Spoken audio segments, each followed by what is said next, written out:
Good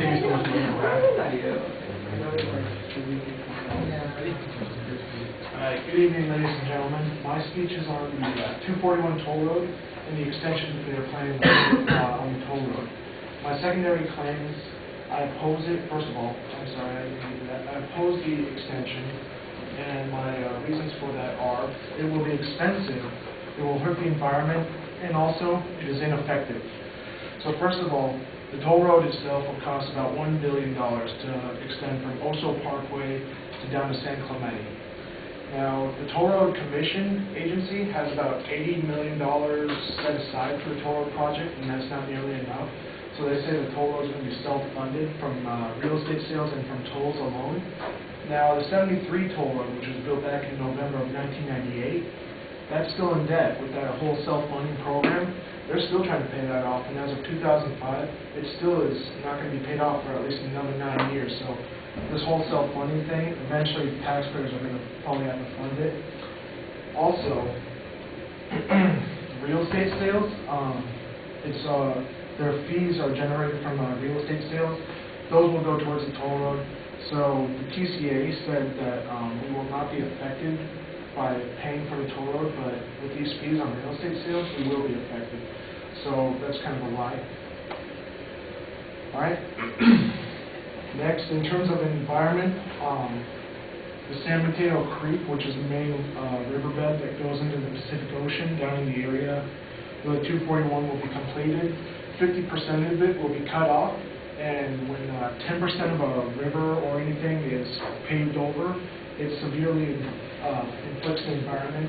It will rise toxicity levels, and the toll road says that the waves at Trussell's Beach, which is a world-famous beach that is generally being affected, will not be affected by the construction of the toll road. But even engineers with the toll road believe that the waves will be affected. Now, this beach generates a huge percentage of tourism down there, and without these world-famous waves, not many people would be wanting to visit that beach, and that would take a lot away from the tourist industry. The San Mateo campground, which is one of the main campgrounds, it's going to be paved over. We'll lose a lot of business because people usually go camping to get away from civilization, but if you want to go to that campground to get away from civilization, you're going to see a giant road right in front of you. So I'm not seeing how that would help you out.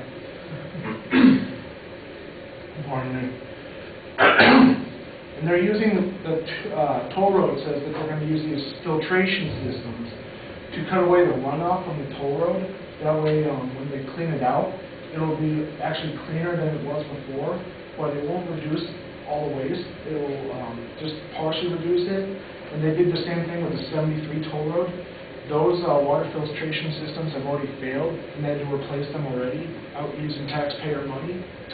Also, during a rainstorm, these filtration systems will overflow, causing the pollutants from the roadway to seep into the environment. Thirdly, it will be ineffective.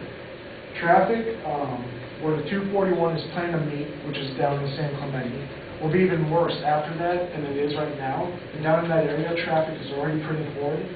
The traffic relief really will only be 13% from the 5 freeways. So that's very ineffective. That's one in every 10 cars. You're still going to have gridlocks. And the 73 toll road, which I've been bad-mouthing the entire time because it's already there, it's a better alternative. You take the 133 south to the 73 south, you'll end up 9 miles north of where the 241 is supposed to be. If you want to get to the 241 via the 5, you have to take a toll road north, then come back down. So that's extra fees for going backwards. It's just loopy altogether. And inland empire traffic will start flowing into the 5 freeway, causing even more congestion. So really what it's going to do is it's not going to relieve traffic. It's just going to cause more traffic. It's going to hurt the environment. And it's inexpensive, unnecessary. And frankly, I believe California doesn't need it. Thank you.